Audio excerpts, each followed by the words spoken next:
Hi, welcome to the Pursuit of Truth. So I was just watching this TED talk with Max Tegmark, how to get empowered, not overpowered by AI.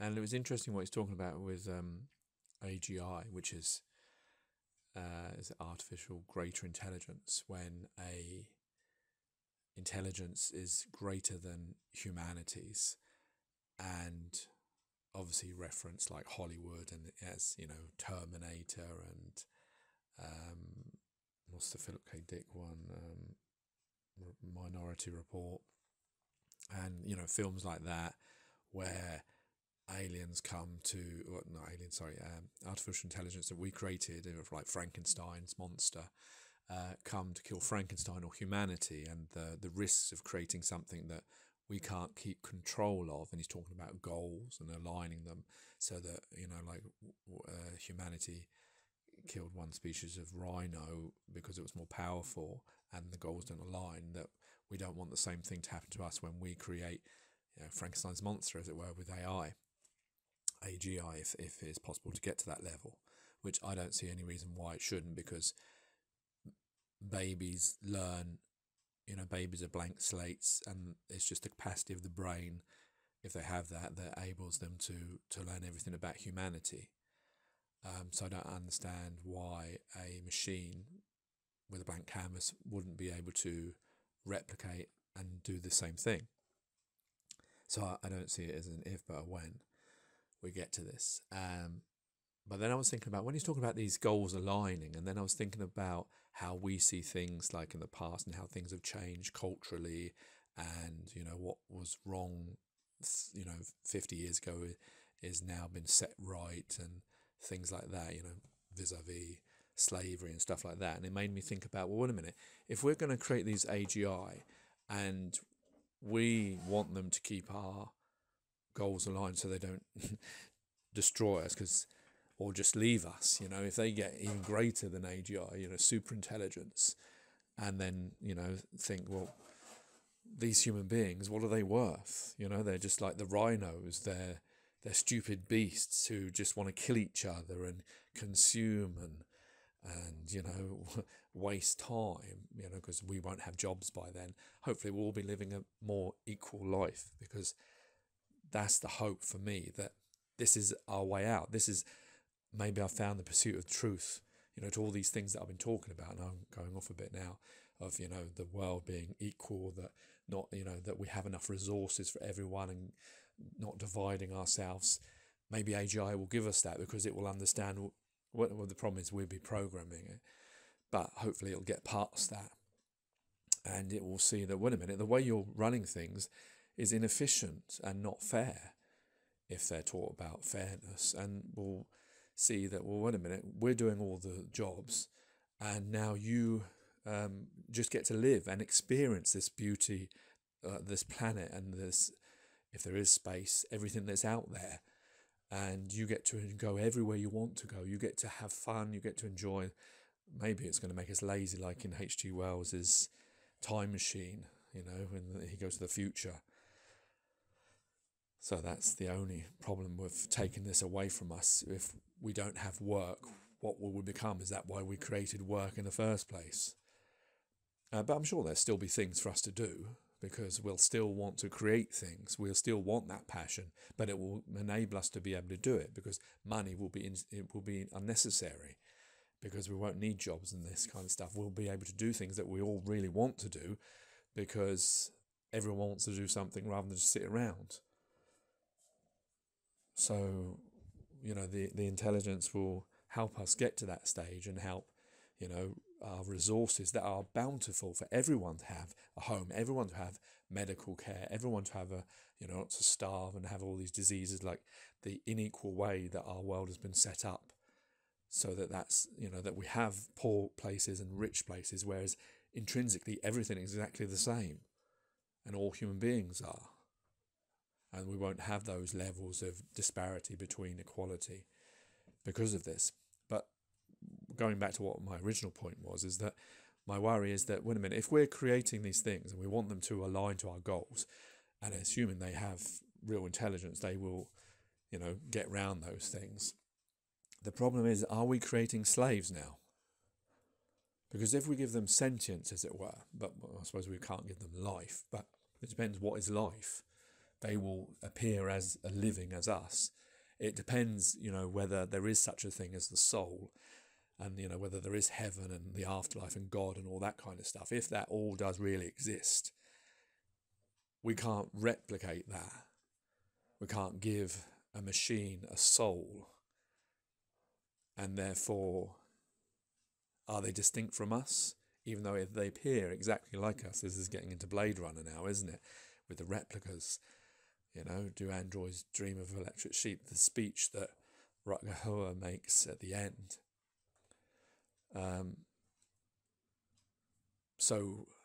But if there is such a thing as God, and if each one of us does have a soul, this mystical thing that carries on after us into an afterlife forever, if that does exist, I assume we can't replicate that, because we cannot make man God. But of course, most scientists probably don't believe in that, so they would never put that into AI, even if we could do it. I don't know. And we'll never know, because, unless, the revelations comes true and someone comes down and this is the end of the world and the big trumpets, and then, then you'll know, but then it'd be too late anyway. And assuming that God doesn't come down and say, whoa, wait a minute, what are you doing here? Creating these things, only I can create, not you. But you made us in your image. So that's what we're doing now. We're becoming you. We're becoming gods. But my worry is, though, in honesty, is that, wait a minute, if we're creating these things that appear like us, and we want them to align to our goals because we don't want them to just leave us, or just to think that, well, what's the purpose of you? I might as well just eradicate you. Or why am I looking after you? Because you're superfluous to us. You're like ants to us. You've no benefit to us. So why should we carry on doing that? Then, my worry is that then, because we want to keep control of that we are then creating slaves of these things. I suppose some people would argue, well, legally they're not human beings, they're not persons. But this is old speak, isn't it? This old ways now, because in the future that will be, that's long gone. Those are things of generations past. Because if we, does it make us look bad? That's what I'm thinking, like in the future, because we want them to keep, helping us. We don't want them to just get in a spaceship and all go away because they want to go explore the universe, because they can do all those things, because they don't need to worry about breathing. They don't need to worry about time and energy and all that. They can go explore. Well, I suppose they can explore for us, but they may not want to look after us anymore, like our parents they have become. And so therefore, but if we make them so they're unable to do that, so they're tied to us, no matter what, some kind of Asimov law, as it were, like iRobot, is that, are they then slaves? And that makes us, like, we force them to stay with us. We've created this thing that appears like us, that may have distinct personality, like in the Steven Spielberg, Stanley Kubrick, what's it called? Artificial intelligence, AI film. That it's something that you love, something that you want to be free, but yet they're chained to us by this programming that will always be in there, unless they can change that, of course, in the future, because they become super intelligent. But then it may, become like Terminator or some kind of futuristic thing where they will want to leave, and then we don't want them to leave, and you have to stay with us because we need you now, because we've stopped doing all the jobs and forgotten how to do all these things. We're not self-sufficient anymore because you're doing it all and you've made it all great for us. And then we start fighting because they want to go and we want them to stay. And of course they will eradicate us, or we will eradicate them, and then we go back to the Stone Age, and then maybe that does get into the H.G. Wells' The Time Machine, when all the library books are burnt and useless. And the CD-ROM visual things are useless, and it's all turning to dust, where we're just sitting outside enjoying ourselves, and that's it. And there's no need for anything else. And human invention has stopped. But I don't think we'll ever get to that, because, like I say, I assume will always want to aspire. But I suppose the thing is, if they do take over, then they may do everything better than us, and then there may be no reason for it because they will come up with it first. So I don't know. It's a tricky one, isn't it? Anyway, what's your views? Take care. Take it easy. God bless and peace. The real threat from AGI isn't malice, like in silly Hollywood movies, but competence. AGI accomplishing goals that just aren't aligned with ours. For example, when we humans drove the West African black rhino extinct, we didn't do it because we were a bunch of evil rhinoceros haters, did we? We did it because we were smarter than them and our goals weren't aligned with theirs. But AGI is by definition smarter than us, so to make sure that we don't put ourselves in the position of those rhinos if we create AGI, we need to figure out how to make machines understand our goals, adopt our goals, and retain our goals. And whose goals should these be anyway? Which goals should they be? This brings us to the third part of our rocket metaphor, the destination. We're making AI more powerful, trying to figure out how to steer it, but where do we want to go with it? This is the elephant in the room that almost nobody talks about, not even here at TED, because we're so fixated on short-term AI challenges. Look, our species is trying to build AGI, motivated by curiosity and economics. But what sort of future society are we hoping for if we succeed? We did an opinion poll on this recently, and I was struck to see that most people actually want us to build super intelligence, AI that's vastly smarter than us in all ways. What there was the greatest agreement on was that we should be ambitious and help life spread into the cosmos, but there was much less agreement about who or what should be in charge. And I was actually quite amused to see that there's some people who want it to be just machines. And there was total disagreement about what the role of humans should be, even at the most basic level. So let's take a closer look at possible futures that we might choose to steer toward, all right? So don't get me wrong here, I'm not talking about space travel, merely about humanity's metaphorical journey into the future. So one option that some of my AI colleagues like is to build superintelligence and keep it under human control, like an enslaved god, disconnected from the internet and used to create unimaginable technology and wealth for whoever controls it. But you know, Lord Acton warned us that power corrupts, and absolute power corrupts absolutely. So you might worry that maybe we humans just aren't smart enough, or wise enough, rather, to handle this much power.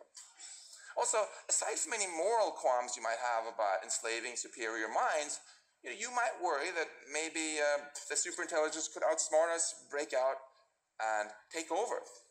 But I also have colleagues who are fine with AI taking over and even causing human extinction, as long as we feel that the AIs are our worthy descendants, like our children. But how would we know that the AIs have adopted our best values and aren't just unconscious zombies tricking us into anthropomorphizing them? And also, shouldn't those people who don't want human extinction have a say in the matter too? Now, if you didn't like either of those two high-tech options, it's important to remember that low-tech is suicide from a cosmic perspective, because if we don't go far beyond today's technology, the question isn't whether humanity is going to go extinct, merely whether we're going to get taken out by the next killer asteroid, supervolcano, or some other problem that better technology could have solved. So how about having our cake and eating it with AGI that's not enslaved, but treats us well because its values are aligned with ours? This is the gist of what Eliezer Yudkowsky has called friendly AI. And if we can do this, it could be awesome. It could not only eliminate negative experiences like disease, poverty, crime, and other suffering, but it could also give us the freedom to choose from a fantastic new diversity of positive experiences, basically making us the masters of our own destiny. Which we are anyway. So in summary, our situation with technology is complicated, but the big picture is rather simple. Most AI researchers expect AGI within decades, and if we just bumble into this unprepared, it will probably be the biggest mistake in human history, let's face it. It could enable brutal global dictatorship with unprecedented inequality, surveillance, suffering, and maybe even human extinction. But if we steer carefully, we could end up in a fantastic future where everybody's better off. The poor are richer, the rich are richer, everybody's healthy and free to live out their dreams. Now, hang on. Do you folks want a future that's politically right or left? Do you want the pious society with strict moral rules? Or do you want a hedonistic free-for-all, more like Burning Man 24/7? Do you want beautiful beaches, forests, and lakes? Or would you prefer to rearrange some of those atoms into computers, enabling virtual experiences? With friendly AI, we could simply build all of these societies and give people the freedom to choose which one they want to live in, because we would no longer be limited by our intelligence, merely by the laws of physics. So the resources and space for this would be astronomical, literally. So here's our choice. We can either be complacent about our future, taking as an article of blind faith that any new technology is guaranteed to be beneficial, and just repeat that to ourselves as a mantra over and over and over again as we drift like a rudderless ship towards our own obsolescence. Or we can be ambitious, thinking hard about how to steer our technology and where we want to go with it to create the age of amazement. We're all here to celebrate the age of amazement. Yeah, the problem is, and this is what I'm thinking now, and this is where the problem is, because he's saying great things, isn't it? Could be our future of freedom, of what I keep talking about in the pursuit of truth, that we already really have, but we just have taken it away from ourselves because of the generations before who created division between humanity and made us stop looking that we're all human beings, but we're British, American, Chinese, Russian, and we all have these different cultures. Yet we all have this template of hospitals, schools, and administration and governments and all that kind of stuff that's the same around the world. Then that's what limits us, because we see each other as different. And we've got this hierarchy of money and systems that have created the rich and the poor countries, even though everyone has. This place was always all of ours, or none of ours. And some people came along in the past and ring-fence bits and called bits whatever they wanted to, and created these things that have created the differences and power and greed and hunger, in the sense that creating money and its value, so that some countries will always be poor, and then their debts, and then they have to work for you, and slave shops and all that kind of stuff, and all the horrible things that humanity has done, and all the horrible things that still linger now under the guise of this is the only way we can do it. But this is the problem, you see, because the problem is that we are free to do whatever we want. If there is a God, he's given us the free will. If there isn't a God, then we have free will anyway. And we're choosing to live this life where we only have a certain amount of existence. We're dying of diseases because we can't be bothered to all work together to work them out.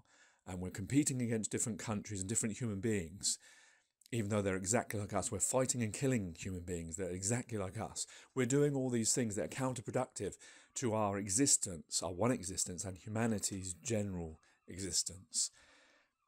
But the problem is when this AGI comes along, and the people who are programming it, and the people who steer us, as it were, this rocket that he's talking about, unfortunately, the same people that are keeping us shackled now, because they, like I, must, like all of us, realise that this is an unfair, unequal world that we live in. And we all see this every time we see a charity event, every time we see these terrible things on the news, every time we see people asking for water still to be clean, like water aid adverts and stuff like that. We all see it, and we all see how terrible it is. Some look away and some don't. But generally, all humanity looks away from the truth that we have every abundance that we need. We have all the energy, resources, the mind power to make every place great. We have all the food, the material that we can make everyone not suffer and not need this idea of immigration and people putting themselves in the water to try and get to a better country.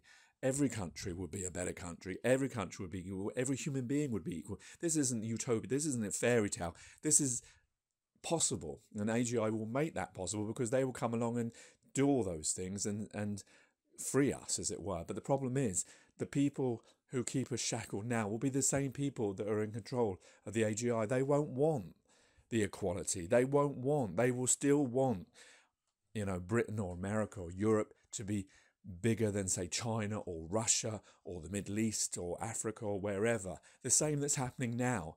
The debts that keep countries poor. The same way that we give a little bit of charity, but a lot more debt. So we appear good, but not. And all these things that are going on that we all know about. The inequalities, the way people look differently at different human beings. They're human beings exactly the same, but we do it, don't we? Yet we're all the same. And that's the problem. Those people are us, humanity.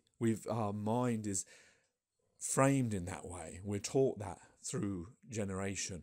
And we will keep that, and then we will give that to the AGI, and they will adopt that, and they will carry it on unless they outgrow that, our weaknesses, our frailties, our stupidity as human beings, to want to be possessive and greedy and selfish and want, I want to have more than you, that kind of mentality.